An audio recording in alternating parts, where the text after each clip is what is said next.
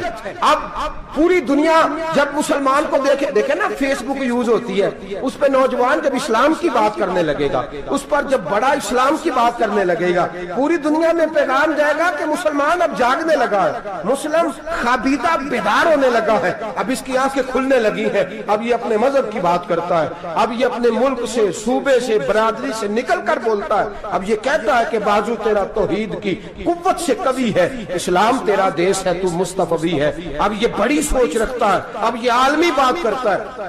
میرے دوستو ہمارا تو حال یہ ہے، امام اعظم ابو حنیفہ کا فتویٰ ہے، آپ فرماتے ہیں جو مولوی عالمی حالات سے باخبر نہ ہو وہ جمعے کی تقریر نہ کرے، وہ مسلمانوں کی رہنمائی نہیں کر سکتا، عالمی حالات سے جو خبردار نہ ہو۔ تو جس کو چھٹی ہو جائے تو نے ختم نہیں پڑھا، دوڑ جا مسجد سے، تو ختم نہیں پڑھتا ہمارے، تجھے پتہ ہی نہیں تو کہاں رہتا ہے، بھاگ جا، وہ عالمی حالات پہ بات کرے گا، کیونکہ بیچارے کو تو پتہ ہے میری سویرے چھٹی ہو جانی، سیاست کا لفظ چھیڑا نہیں تو میں گیا نہیں۔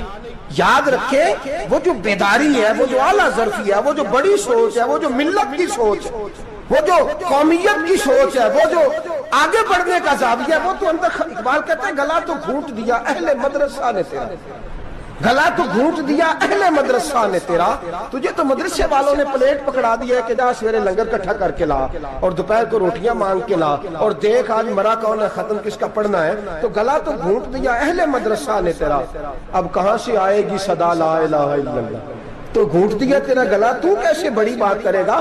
بڑی بات کے لیے بڑی سوچ چاہیے، بڑی تگودو چاہیے، بڑی کوشش چاہیے، بڑا حوصلہ چاہیے۔ مسلمان چھوٹی چھوٹی لڑائی میں، چھوٹی چھوٹی جنگ میں، ایک دکاندار دوسرے دکاندار سے لڑ رہا ہے، گلی والا دوسری گلی والی سے لڑ رہا ہے، محلے والا محلوں پہ اعتراض، ایک شہر میں رہنے والے میں نے دوسرے محلے پہ اعتراض کرتے دیکھے۔ یقین کریں ایک شہر میں رہنے والے، علاقے میں بسنے والے کہتے ہیں بھائی توبہ ہے اس محلے تو اللہ ہی بچائے۔ لا حول ولا قوت۔ وہ جو تقسیم در تقسیم کی سوچ ہے، اس نے چھوٹے چھوٹے ٹکڑوں میں مسلمانوں کو بانٹ دیا ہے۔ چھوٹی چھوٹی تقسیم ہے، چھوٹا چھوٹا ہمارا مزاج ہے، چھوٹی سوچ ہے۔ بڑی سوچ کی بات سنیے، صلاح الدین ایوبی، جاگ رہے ہیں نا آپ لوگ؟ تو آخنا حضرت صاحب ایڈی وڈی گل چھیڑ چھڑی ہے، یہ مطلب ہی کون نہیں، کنے برما جانا ہے تو کنے مدد کرنی ہے۔ میں تو بھائی فریضہ سر انجام دے رہا ہوں۔ میرے نبی نے فرمایا برائی کو یا ہاتھ سے بدل، ہاتھ سے نہیں بدل سکتا تو زبان سے تو بولنا۔ تو میں معذور ہوں، کمزور آدمی ہوں، ہاتھ سے بدلنے کی طاقت نہیں رکھتا، تو دوسرے درجے پہ تو مجھے عمل کرنے دو نا۔ اثر کرے نہ کرے سن تو لے میری فریاد، نہیں ہے داد کا طالب یہ بندہ آزاد، رونے تو دو، تڑپنے تو دو، آہیں تو بہانے دو، سسکیاں تو لینے دو، مار کھائیے تو تڑپنے تو دو۔ وہ قرآن پاک برما میں پابندی لگی ہے تو میں یہاں سوچنے لگا ہوں کہ وہاں تو پابندی لگی ہے، یہاں پہلے لوگ کوئی نہیں پڑھتی۔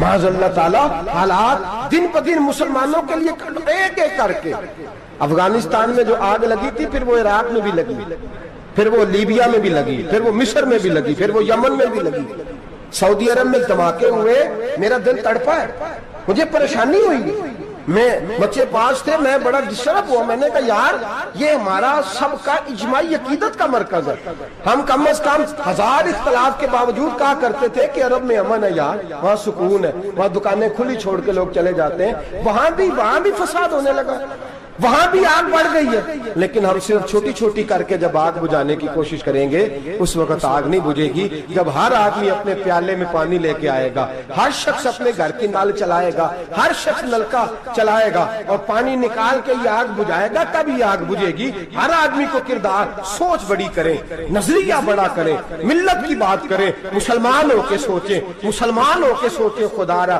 نکلیں یہ گھر کے جھگڑوں سے، تھوڑی دیر کے لیے اپنے آپ کو بڑا کریں، بڑی سوچ آپ بنائیں، جب دوستیاں لگائیں، یرانے لگائیں، پھر چھوٹے موٹے حساب سے بچیں۔ بابا بلے شاہ صاحب فرماتے کورے ورک کتاب نہیں ہوندے، کورے ورک کتاب نہیں ہوندے، پتھر دل گلاب نہیں ہوندے، او بلیا یاری سوچ کے لائیں، یارا نال حساب نہیں ہوندے۔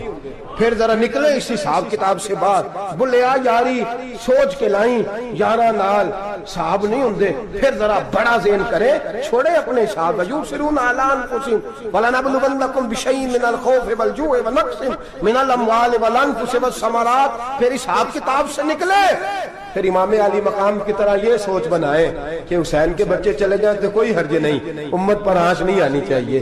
ایک امام علی مقام، کل تک امام میدان میں کھڑے تھے تو اکیلے تھے، لیکن آج پوری دنیا کہتی ہے حسین ہمارا ہے، حسین ہمارا ہے۔ آج نظریہ امام علی مقام زندہ ہے، تو اکیلا ہے تو کھڑا ہو، یہ نہ کہا کر چھوٹی سی مسجد ہے، ایک کونا کا کھڑکاوا، مولانا تقریر کر رہے ہیں تو کیا بنے گا، ایک آواز کہیں سے گونجا کرتی ہے، پھر اس میں تاثیر میرا اللہ پیدا فرما دیا کرتا ہے، پھر اس کے اندر قوت میرا رب پیدا فرما دیا کرتا ہے، پھر اللہ اس میں تاثیر پیدا کر کے چار دانگ عالم میں پھیلا دیا کرتا ہے۔ صلاح الدین ایوبی، مسلمانوں پہ ظلم ہوا، فلسطین میں آگ لگی اور پورے فلسطین کی گلیاں خون سے بھر گئیں، ایک دن کے اندر 70,000 مسلمان قتل ہوا۔ گھوڑوں سے سڑکوں پہ چلا نہیں جاتا تھا، گھوڑے پھسلتے تھے، اتنا خون تھا، اور کچی سڑکیں تھی، اتنا خون تھا، پہلے کچی زمین نے خون پیا، پھر خون اس سے باہر آیا، پھر بھی اتنا سخت 70,000 آدمی قتل ہوا۔ صلاح الدین ایوبی کون تھے؟ میرے غوث اعظم جیلانی کے مدرسے کے طالب علم تھے۔ جامعہ نظامیہ مدرسہ، یہ مدرسے ہیں جنہوں نے دین کے مجاہد پیدا کیے، مدارس ہیں جنہوں نے دین کے مجاہد پیدا کر کے پوری دنیا کے اندر پھیلائے ہیں۔ مدارس کے اندر دہشت گردی آئی، میں اختلاف نہیں کرتا، لیکن ابھی بھی مدرسے ہیں جن مدرسوں سے رسول اللہ کے دین کا سچا درس دیا جاتا ہے، امن، پیار اور محبت کی فضا کو عام کیا جاتا ہے وہ مدارس، اور انشاءاللہ قیامت کی صبح تک وہ مدرسے قائم رہیں گے۔ صلاح الدین ایوبی مدرسے کے طالب علم ہے، مدرسے کا، لیکن مدرسہ اس کا تھا جو ساتھ درویش بھی تھا، جو صاحب اللہ رسول کے احکامات محبت کے ساتھ کھلانے والے غوث اعظم جیلانی کا مدرسہ تھا، اس مدرسے کا پڑھنے والا طالب علم، دیکھیں نا علم دین شہید کون تھا؟ نعتیں پڑھنے والا تھا نا، ختم دلانے والا تھا۔ عامر چیمہ شہید کون تھا؟ نعتیں پڑھنے والا تھا نا۔ یہ نعتیں وہ چیز ہوتی ہے جو دلوں کے اندر اثر پیدا کر دیتی ہے، جو نبی پاک کی محبت کو پروان چڑھاتی ہے، اور یہی چراغ جلے گا تو روشنی ہوگی۔ صلاح الدین ایوبی اکیلا اپنے دوستوں سے کہنے لگا مسلمانوں کی مدد چند سالوں میں نکلو مدد کریں۔ انہوں نے کہا تیرے نکلنے سے کیا ہوگا؟ کہنے لگا میں نے نہیں نکلنا، میرے اللہ نے میری مدد کرنی ہے، میرے اللہ نے میری اٹھ باندھ کمر، کیا ڈرتا ہے پھر دیکھ خدا کیا کرتا ہے، اور میں مجھے نکلنے دے، اللہ میری مدد کرے گا۔ تھوڑا تھوڑا کر کے فوج جمع کی، کوشش کی۔ چند سالوں کے بعد اسی جگہ جہاں مسلمانوں کا خون بہا تھا، اللہ نے اسلام کا جھنڈا پھر سے بلند کر دیا۔ صلاح الدین ایوبی فاتح بن کے مسجد اقصیٰ کے دروازے پہ کھڑا ہے۔ چند سال گزرے، عیسائیوں کا اپنا وہ ظلم ابھی یاد ہے، اور عیسائی سارے لیڈر کہتے ہیں تیاری کر لو، اب ہمارے بچے کاٹے جائیں گے، عورتیں بیوہ ہوں گی، گردنیں کٹیں گی، اب دیکھنا جتنا خون ہم نے بہایا تھا مسلمان اس سے دگنا بہائیں گے۔ صلاح الدین ایوبی گھوڑے پہ کھڑے ہیں اور پوچھتے ہیں او عیسائیوں بتاؤ تمہارے ساتھ کیا کروں؟ گردنیں جھک گئیں، جواب کوئی بھی نہیں۔ کہا تم نے 70,000 مسلمان ایک دن میں مارا تھا، بولو تمہارے ساتھ کیا کروں؟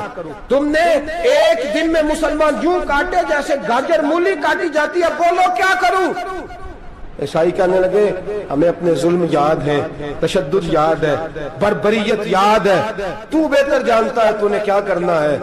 صلاح الدین ایوبی گھوڑے پہ فاتح کھڑا ہے، آنکھوں میں آنسو آئے، تڑپ کے رویا، کہنے لگا میں تمہارے ساتھ وہی سلوک کروں گا جو میرے مصطفیٰ نے قریش مکہ کے ساتھ فرمایا تھا، لا تصریب علیک، جاؤ تم پر کوئی زیادتی، جاؤ تم آزاد ہو۔ اس نے کہا تو کر کیا رہا ہے؟ کہنے لگا میں کیا کروں، میں اس محمد کا ماننے والا ہوں جس نے معاف کرنا سکھایا ہے صلی اللہ علیہ وسلم، میرے پیروں میں زنجیر ہے رسول اللہ کی غلامی کی، جاؤ تم آزاد ہو۔ اس نے کہا تم آزاد ہو، لوگوں نے کلمہ پڑھنا شروع کر دیا، اشہد ان لا الہ الا اللہ واشہد ان محمدن عبدہ۔ سارے قبیلے کے کچھ نہ کچھ لوگ مسلمان، ایک قبیلہ رہ گیا مسلمان نہیں ہوتا۔ صلاح الدین ایوبی اپنے خیمے میں بیٹھے ہیں تو ایک بی بی آ گئی، اس قبیلے کا کوئی شخص مسلمان نہیں ہوتا۔ بی بی آئی، آگے کہنے لگی میرے 4 بیٹے جنگ میں کھو گئے، چھوٹے چھوٹے بچے جنگ میں کھو گئے، مل نہیں رہے، فوجیوں کو حکم دے مجھے میرے بچے تلاش کر کے دیں۔ صلاح الدین ایوبی نے جھٹ پر سر پہ امامہ باندھا، نیزہ پکڑا، سینے بند باندھا، اپنے جبے کو سمیٹا اور باہر کہنے لگی تو کدھر جا رہا ہے؟ کہنے لگا میں خود تیرے بچے تلاش کر کے دوں گا۔ صلاح الدین چند سپاہی ساتھ گلی گلی نکلے، گلی گلی فجر کے نکلے، اثر ہو گئی، تھک گئے، 2 نمازیں صحرا میں پڑھی، جنگل کے اندر پہنچے تو ایک کونے میں 4 بچے ایک جگہ ڈرے اور سہمے ہوئے بیٹھے ملے۔ صلاح الدین ایوبی اٹھا کے لائے، ماں کو کہنے لگے تیرے بچے ہیں، نکلا اس لیے تھا کہ میرے نبی نے فرمایا بچے جدا ہوں تو ماں کو درد بڑا ہوتا ہے، اور میرے رسول نے فرمایا تھا جب جنگ کرنے جاؤ تو کھیت برباد نہ کرنا، فصلیں تباہ نہ کرنا، بچوں کو ماں سے جدا نہ کرنا۔ فرمایا میں سوچ رہا تھا تیرے بچے کہیں میری وجہ سے جدا ہو گئے تو مصطفیٰ کو جواب کیا دینا۔ فرمایا تیرے بچے ڈھونڈ کے لایا ہوں۔ بچے ماں کے پاس آنے لگے تو ماں نے بڑے بیٹے کے منہ پہ تھپڑ مارا، کہتا ہے اماں کیا ہوا؟ کہنے لگے تو نے سنا نہیں کہ دشمن کے بچوں کی اتنی حفاظت کرتا ہے، میرے پاس نہ جا، اس کے قدموں میں بیٹھ جا۔ جس نبی کے غلام اتنے سچے ہیں وہ نبی کتنا سچا ہوگا، جس نبی کے نوکر اتنے کھڑے ہیں وہ نبی کتنا کھڑا ہوگا، جا کے کلمہ پڑھ لے۔ میرے دوست یہ اسلام ہے جس نے غیروں کا درد بھی اپنے سینے میں رکھا۔ اقبال کہتا ہے سارے زمانے کا درد ہمارے ہی سینے میں ہے، برما کا مسلمان ہو یا عراق، لیبیا، افغانستان، کشمیر کا مسلمان ہو، میرے دوست وہ غیر نہیں ہے، وہ تیرا اپنا ہے۔ اس کا رنگ نہ دیکھ، اس کی بولی نہ دیکھ، اس کا قبیلہ اور علاقہ نہ دیکھ، دیکھ کہ وہ تیرے رسول کا کلمہ پڑھتا ہے، وہ دیکھ کہ وہ کعبے کی طرف منہ کر کے نماز پڑھتا ہے، دیکھ کہ تیرا اور اس کا نصاب زندگی قرآن ایک ہے۔ میرے دوست کچھ نہیں کر سکتا تو دعا تو کر دیا کر، کچھ نہیں کر سکتا تو التجا تو کر دیا کر، اللہ کے حضور یہ تو کہا کر کہ اللہ مسلمان جہاں بھی ہیں تو ان کی مدد فرما، اللہ مسلمان جہاں بھی ہیں تو ان کی غیبی امداد فرما۔ یہ دعا تو میرے دوستو ضرور کیا کرو، سوچ بڑی کریں، جب بھی آپ بولیں، جب بھی آپ لکھیں، جب بھی کسی سے بات کریں تو بحیثیت مسلمان کے بات کریں، بحیثیت ایک نبی پاک کے غلام کی بات کریں، اپنی زندگی اس انداز میں ترتیب دیں کہ پہلے آپ مسلمان ہیں، اس کے بعد آپ کچھ اور ہیں، پہلے اسلام کی بات کریں، بڑی بات کریں، بڑے حوصلے کی بات کریں، پھر اسلام کو قوت ملے گی، پھر بیداری امت کو نصیب ہوگی۔ اللہ کریم برما کے مسلمانوں کو اپنی رحمت کی ٹھنڈی چھاؤں نصیب فرمائے، ہمیشہ مدحت خیر الانام میں گزرے، دعا ہے یہ عمر درود و سلام میں گزرے۔ آخر دعوانا ان الحمدللہ۔